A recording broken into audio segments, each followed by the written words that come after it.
Hi folks, it's Andy. I hope you're having a fantastic day. Here we are for another episode of Kendo Video Feedback. I know it's been a little while since I've done one of these, so apologies for the people that have sent these videos in and have been waiting quite a while for for me to do this video. We've got 3 submissions today, all right? So we've got quite a lot to get through, okay? So we're going to get through them as fast as we can. I'll try and be to the point. For those of you that have submitted these videos, please do understand I'm not trying to be direct or harsh or anything like that. I want the best for you. I want you to improve. So I want to give you the most honest feedback that I possibly can so that you can use that to improve as much as possible. Thank you very much to everybody who did send these videos in, by the way. And if you'd like to submit a video, all you have to do is upload it to YouTube, set it as unlisted. You set it public if you want, or unlisted, but do not set it to private. And then send the link to me at mail@KendoStar.com, and I will definitely feature it on the channel. Make sure in your email you give me some background. Let me know which one you are on the, on the screen and the sort of context of the video that we're looking at, so that I can give you proper feedback. I don't want to see any sort of funny comments in the comments either, you know, about the people that have been kind enough to submit these videos. If you think you can do better, let's have a look. You can send your video in and we'll be the judge of that. Before we move on, don't forget to like, share, subscribe. You know the YouTube magic. Leave a comment down below using the word Kendo. What a fantastic Kendo channel. This is the best Kendo video I've ever seen. These wonderful, kind people who've submitted this to this fantastic Kendo channel are awesome. Something like that to help us grow the Kendo population. And more importantly than that, don't forget to support the channel by shopping at the best Kendo equipment website in the history and future of the human race. Of course, I would say that because I own the place, but shop at KendoStar.com. We are the best. You're going to shop with us anyway, so don't buy twice. Buy right first time round and shop at KendoStar.com. Right, let's have a look at these videos. Right, so first one, let me see if I can get the background email up. It says, where are we? Hello Sensei, I have a video from a recent Taikai I'd like to have reviewed. At the time of the Taikai, I felt quite pleased with my performance, but on reflection, I realised that some of the things irked me. I seem to be mostly flailing around and have very active negative Kendo rather than forward-moving positive Kendo that seeks out the battle for the Debanawaza. Okay, I'm thinking particularly about how I'm moving my arms and also the overall movement of my body in connection with my partner. I'd love to hear what you think. I'm in red. Okay, let's have a look. Let's have a look. Okay, so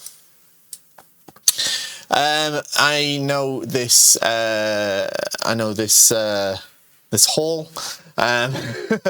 So I know that this. I know what this is. Okay, right. Let's have a look. So you're in red. You're on this side. Okay, right. We got a cursor. Yeah, on this side. Let's have a look. Okay. All looks good so far. Okay. This first attack's good. This, you know, it's kind of Dorkai Sumen, I suppose. Let me watch it again. Didn't fully connect with the Datotsubui, right? But it was a very well seen strike. I liked it a lot. Zanshin could probably use a bit of work. Like here, and man is the Hiki man, right? But you don't need to do this. It doesn't have any benefit to you. All right. I know there's an element of sort of selling the point, but it's a little bit over the top. Okay.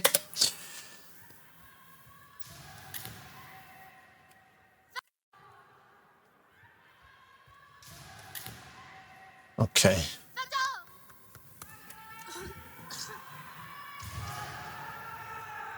I think your left hand's a little bit too high. All right, I think your left hand's a little bit too high. Okay, so that you're not. So you see how high everyone's Kensen is here. So you know your semi can't be effective. Okay, I'm not. Katatsuki was not the right choice of Waza. The Katatsuki is really tough, all right? But you're really disadvantaging yourself or putting yourself at high risk if you throw it out there randomly like that, okay? Oh, this is a good men strike. This is a good men strike. Yeah, accurate, on target. Well seen, same as before. But I think probably because you're maybe concerned about going out of the Shiaijo, you kind of stopped there. So I think you needed to give that a little bit more kime and zanshin in order to get the ippon. The strike itself I thought was very good. Okay, so opponent has kind of got a bit dizzy from that, I guess. Maybe caught them on a sort of, you know, there's a height difference here, so it's possible that kind of it went over the Membuchi, something like that. But like from a point of view of the valid strike, target-wise, it was on. So missing the target isn't the reason that you didn't receive the ippon there. I think it just needed to have a little bit more kime. So just get back, okay. Yeah, so left hand here, I wanted to be maybe 5 centimeters lower. The whole thing is just all a little bit too high up.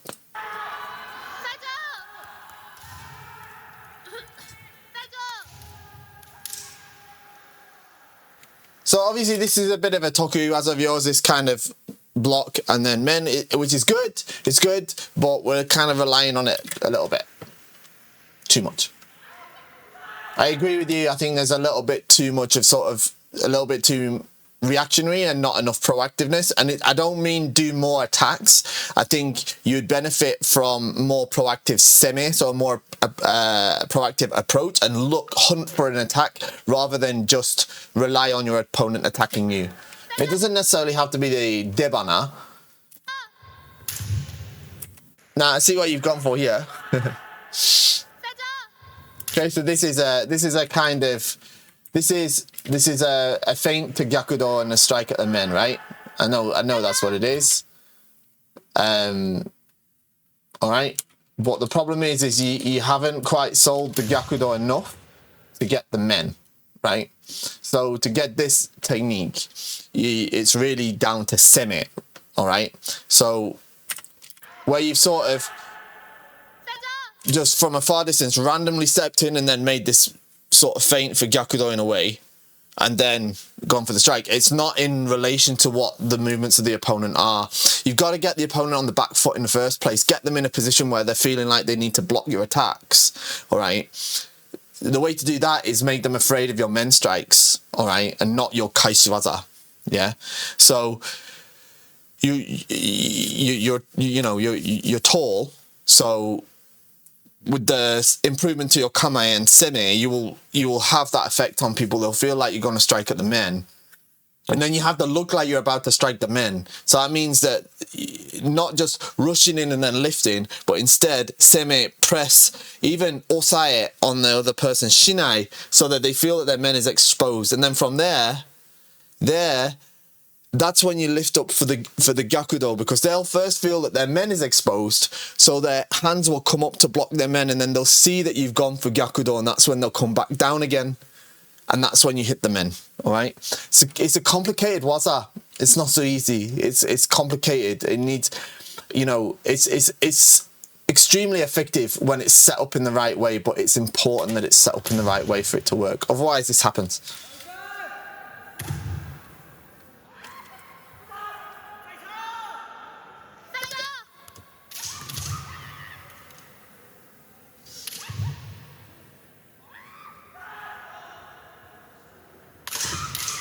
Okay, so here, this is a dangerous moment for you.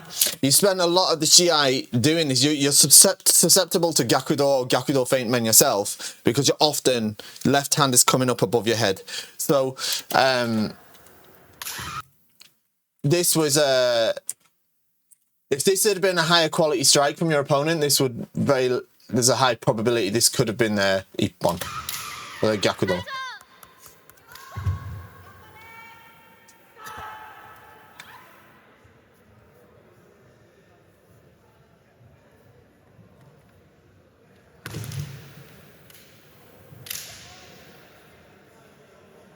I want to see a reduction in this time as well. Here, relax.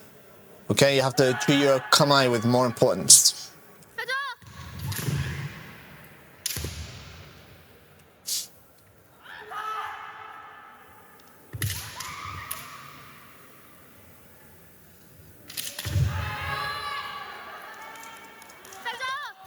So this hikiwaza is nice try, but the separation going back is too slow.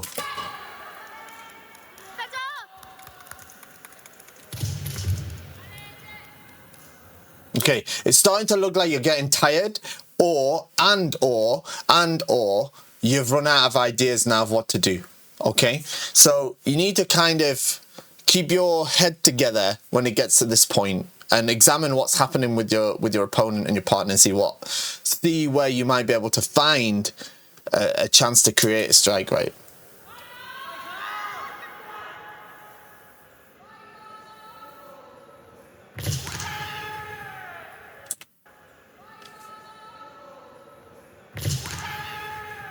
It was a nice try for the Degote, right? Couldn't see if it was on target or not. So I want you to focus a bit more on your Tsubazeri as well, okay? So you come to Tsubazeri and then everything seems to relax. You go to sort of walking and then you just kind of relax as you both separate. It's not really, it's not right, you know? Tsubazeri is fighting as well. You have to look for the chance for Ippon. Especially in a match like this where you're struggling to find a chance elsewhere. Look for the chance for Ippon. Then, if there isn't one, start to separate. Not separate. You see what I mean?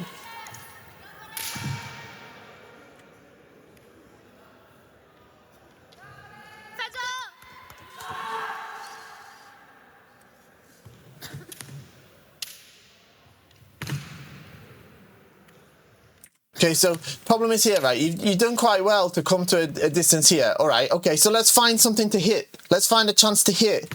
But instead, kind of you lose confidence and move into a retreat. So it's a shame. This is why we're struggling to find chances to strike.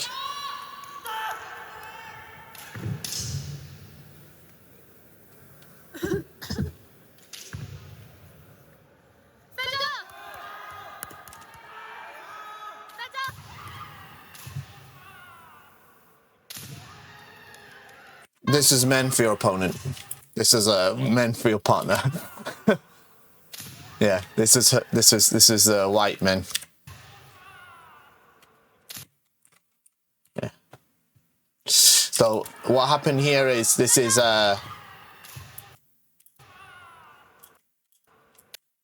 because you're not ready. Okay, when they start their approach towards you. Okay, your footwork is kind of sloppy, and you see when you go to attack, you're not actually in the kamae. Yeah, your shinai is out to the side, and can you see the position of your feet? Whereas your partner has already launched their men strike. It's impossible for you to win the men in this position. Okay, so it's a clear men strike here. Okay, so you were fortunate not to lose the ippon here.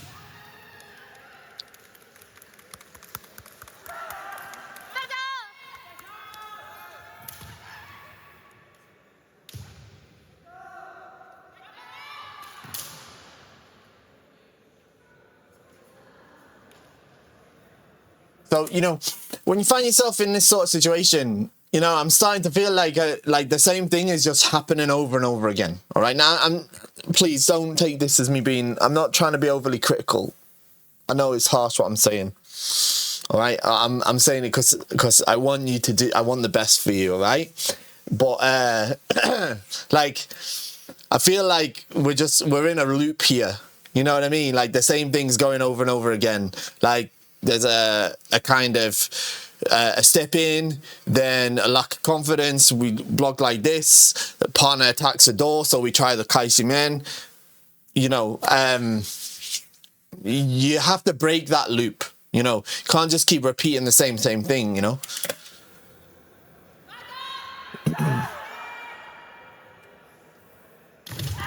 Okay, good kote. Good kote. Technically, yeah, I like this. Yeah, look, I'm not going to argue that. You got to be a bit careful because I think yeah, this is a bit. The kote itself, the strike is a little bit late. It's a little bit late. All right. They're already on the downswing by the time you hit the kote, so it's a bit late, and because of that, you also receive the men. This could go either way. All right. This is a higher quality men strike from your partner. There's a very high chance that this could be awarded as men. Okay.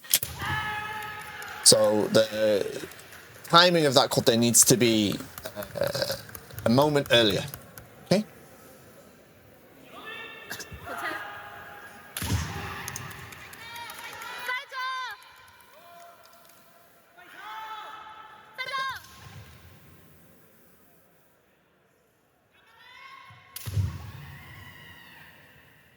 Okay, so what's happening here is now you're starting to get drawn into just attacking kind of randomly. Yeah. There doesn't seem to be a lot of rhyme or reason to what you're doing.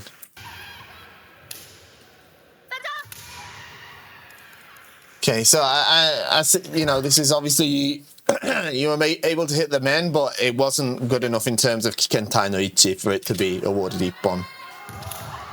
Oh, this is men, clearly men.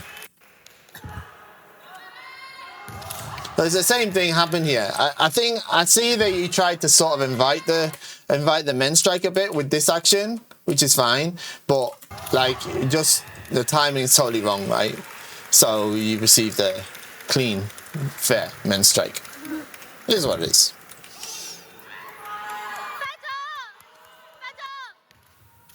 Okay.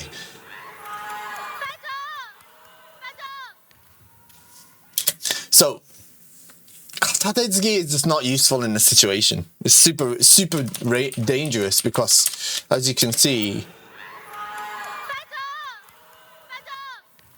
the retaliation comes fast. If you do this against an opponent that's ready for you, Katatsugi is super hard.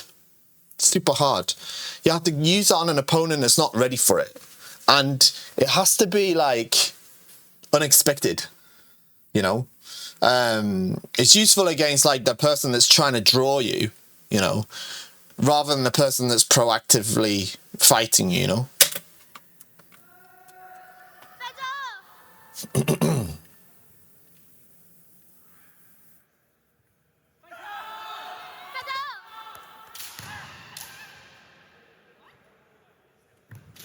Oh, another man from there. Yeah, okay. It's the same as what happened before. Yeah, it's the same what happened before.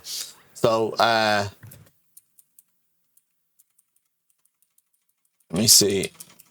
Like, generally when you're attacking, like especially men, but otherwise as well, you seem to have some kind of step before, like a pre-step, like a den, like this sort of thing. Whereas your opponent doesn't have that. They're just from their kamae, just from there, bam, hitting men, and that's why they're able to beat you in this situation. So I want you to be able to do that as well. Yeah, so that you don't need to prepare yourself before you attack. Your kamae has to be a prepared position. Okay, so I want you to think about that, so that you can win these I-men scenarios. I want you to think about the flow of the shiai, whether you're just repeating the same thing and how you can break that. I want you to use more hikiwaza and to be more pay more attention to effective tsubazeriai. Okay, you're doing very well. I think this shiai was very close,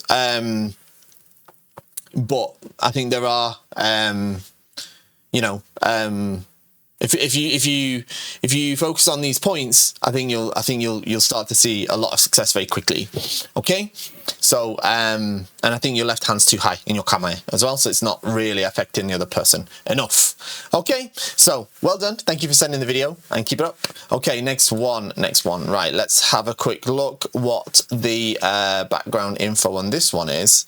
It says.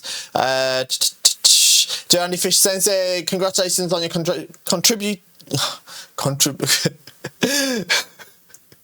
contributions. not contributants, contributions to the development of Kendo through your business and teaching. No, thank you very much. I'm currently at first cue, and I would like to enhance my striking technique, particularly in terms of sharpness and power. I'm curious about how I can utilize my feet to generate more force and speed forward. Perhaps visualizing myself plowing through opponents like a train can help me stopping at the strike, but I feel too soft and gentle. I would greatly value your feedback on my practice. Yeah, look, okay. I don't want you to plow through them like a train.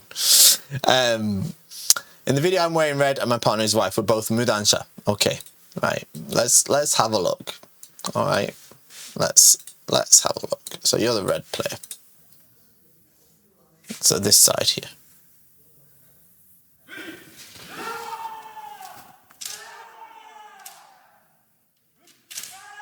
Okay, for EQ, you're doing very well. First Q, this is fine.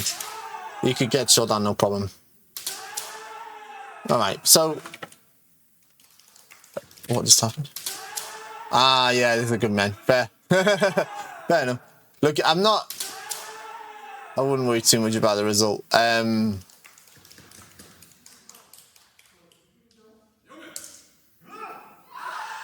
just watching first, and then I'll comment. It's good. I like your kama is good. All right, so yeah, I think I've got it.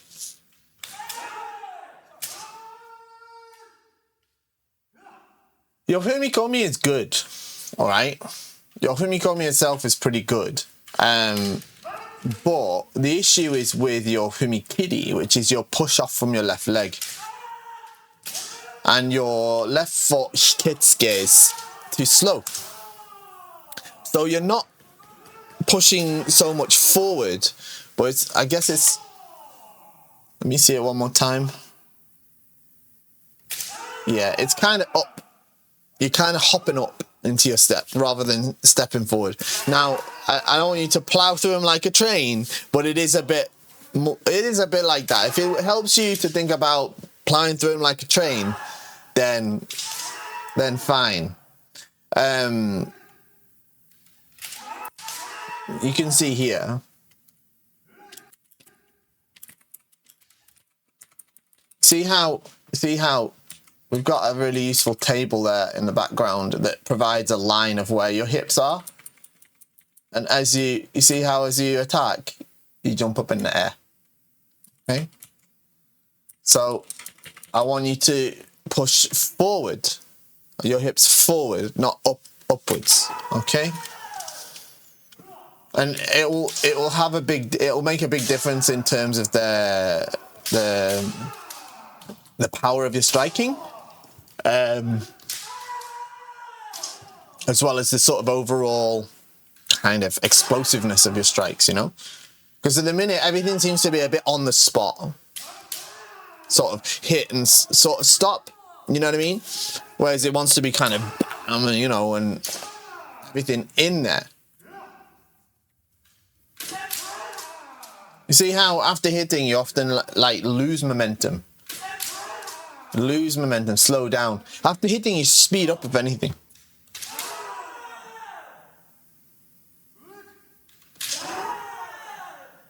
I don't think you'll have a problem getting shodan. Let me put it that way. But regardless of gradings and stuff, for the sake of sort of improvement, like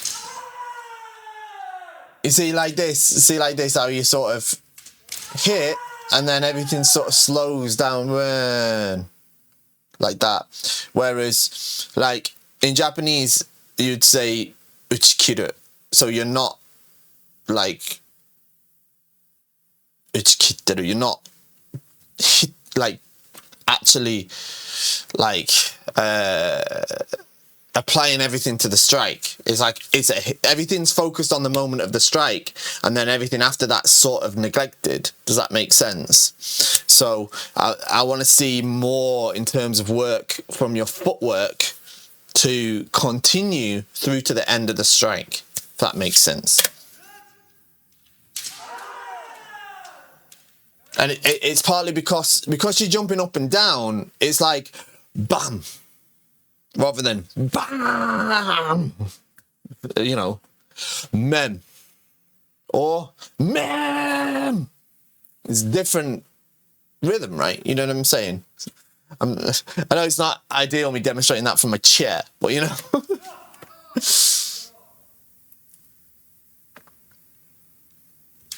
So it doesn't help that your left heel's flat on the floor, okay? You can't push your hips forward whilst your heel's flat on the floor. You can only push it upwards, okay? You can only jump upwards.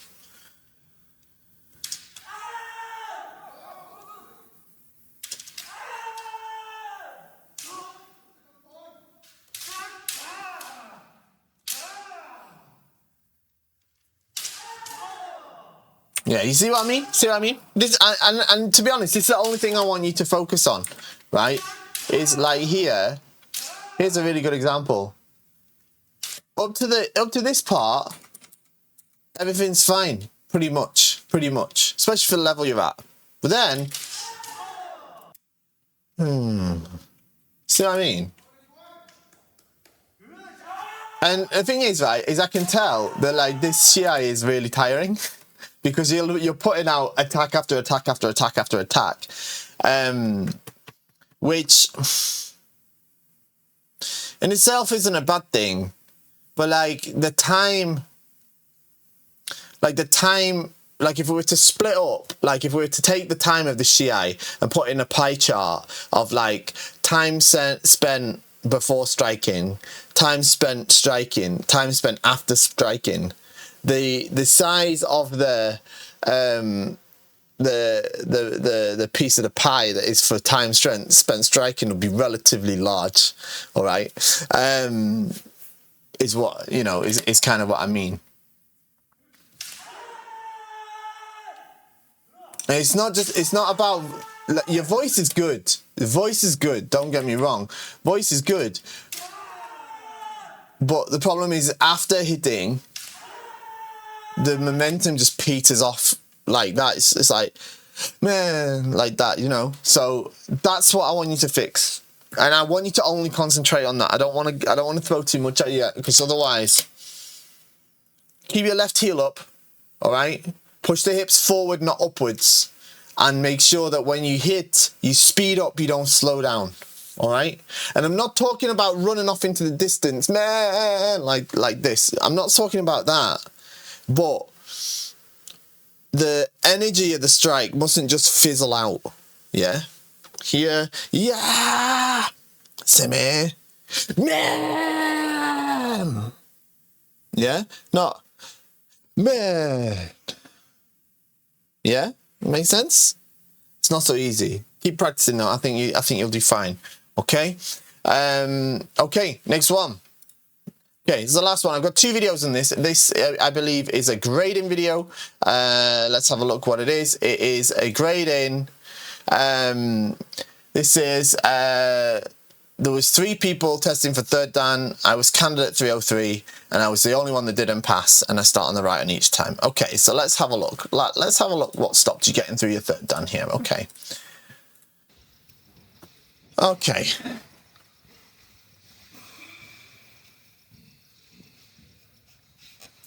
Sonky was fine.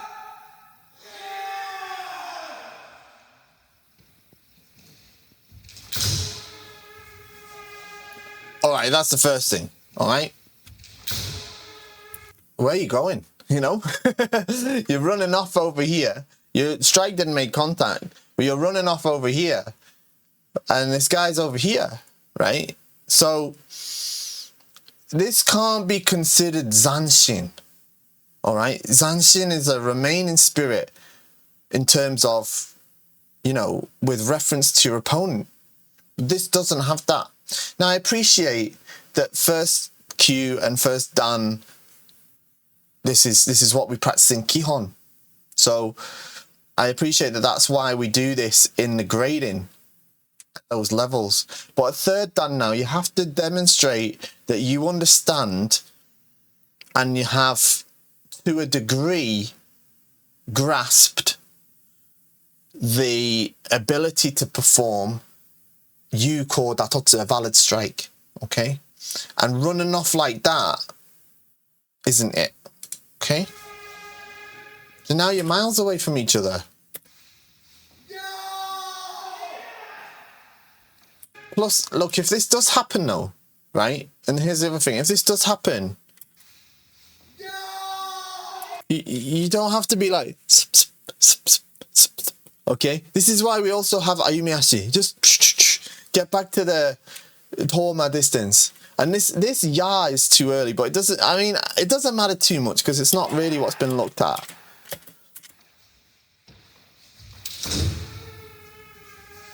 Okay, so again, look. If this strike had made contact, there's an argument for doing this. All right? I don't like it, to be honest. The concept of running off like this is what I'm saying. I'm not saying about your ability, but I'm saying about the concept of running off like this is what I don't like. But the strike clearly missed, and you have to have realised that. So running off in that way is not relevant to the situation at hand, right? Okay.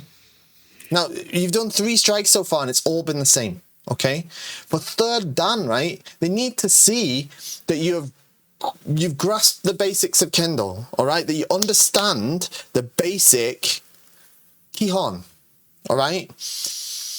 Can you attack with Kikentai no Ichi? Do you know a variety of waza? Do you understand what it is to make a Yuko Datotsu? All right? The strategy you've applied to this is not the strategy to apply to third dan grading. This is a strategy somebody would apply, and I'm not even keen on the strategy for a lower ranked grade, okay?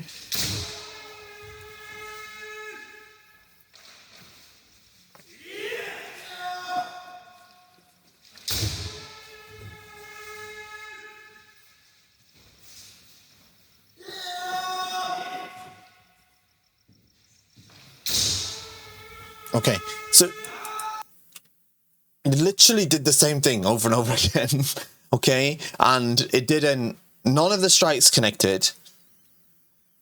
And so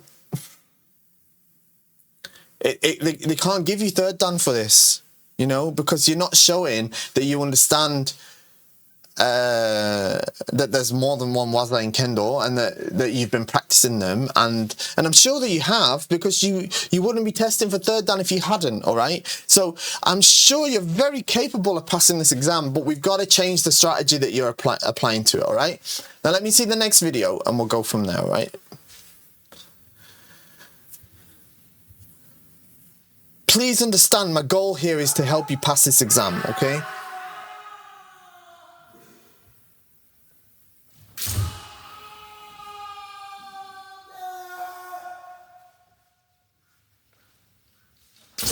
Okay, so can you see, we're seeing the same thing happen, all right?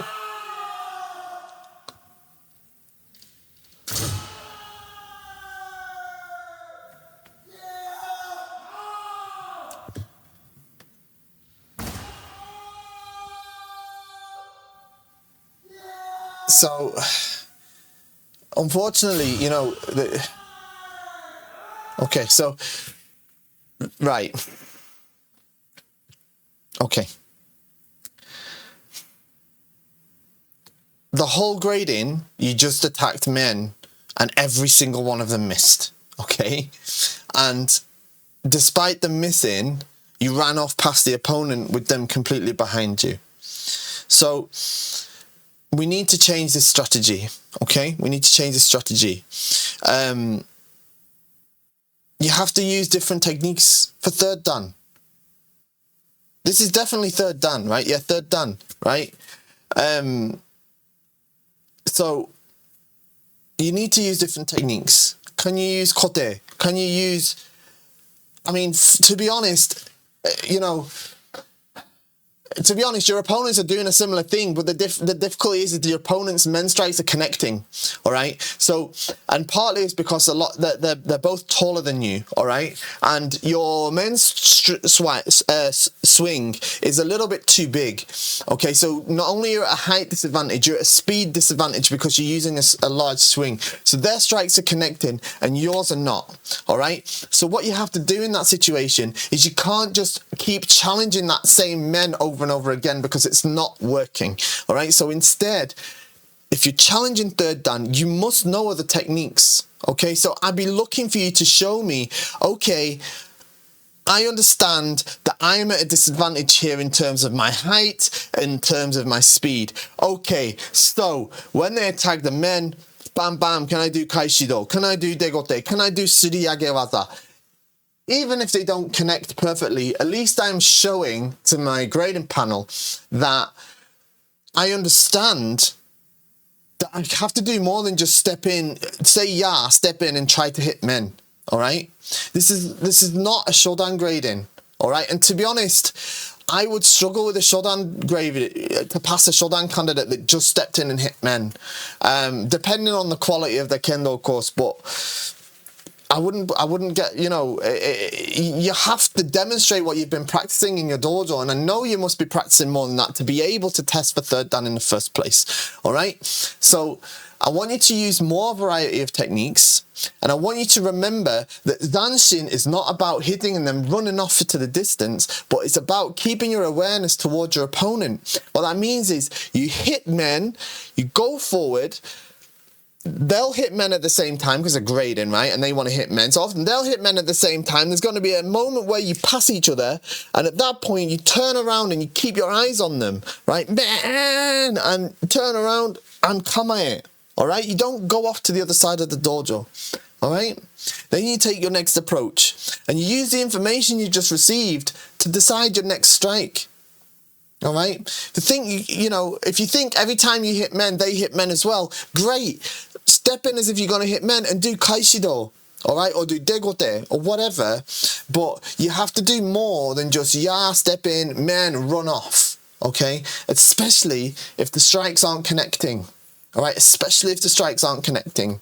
All right, you've got the fumikomi working. All right, the kamae is good, reiho is good. So I'm sure that you're able to pass this exam. I'm sure of it. But you have to use everything you've been practicing, all right? The grading, I'm going to be controversial. Grading, I don't think it's right to go to a grading and then do a performance of something that you don't normally do, all right? Now, I'm hoping you don't do this in your dojo all the time. All right, I'm sure in your dojo you practice different techniques, yeah? So I want you to go to the grading and do the kind of kendo that you normally do. Now, that's not to say that there isn't a strategy for approaching gradings. There absolutely and completely there is, but it's not ya, step in, men, run off, okay? So I'm sorry if you've been sort of misled into feeling that way, but this is why you're struggling to pass this exam, okay? But I do believe you're capable of it. I know I've come across as quite critical, and I'm sorry, but you have to understand what it takes to pass this exam, because I want you to pass it so much. I really do. I think you should, you know, I think the likelihood is you're very capable of passing this, but you just probably have approached this in the wrong way, okay, in terms of strategy, all right? So take that into consideration. Please do understand that I'm on your side here. I'm not having a go at you here. I'm totally on your side, and I'm working here to help you pass this exam, all right? Because I'm sure you can do it, all right? So take into consideration the stuff that I've said, all right? And let's get this exam sorted next time you try it. All right, those menhimo are too long as well, 40 centimeters or less. All right, 40 centimeters or less. I've got a video about how to cut them down, and that's it. Thank you very much, everyone, for joining me today. Thank you especially to the people who sent in these videos. I hope it's been useful. If you'd like to send in your own submission, like I said, upload it to YouTube, set it as unlisted, or public, but do not set it as private, and email it to me at mail@kendostar.com. Thank you for joining me. Shop at KendoStar, and I'll see you next time. Bye bye.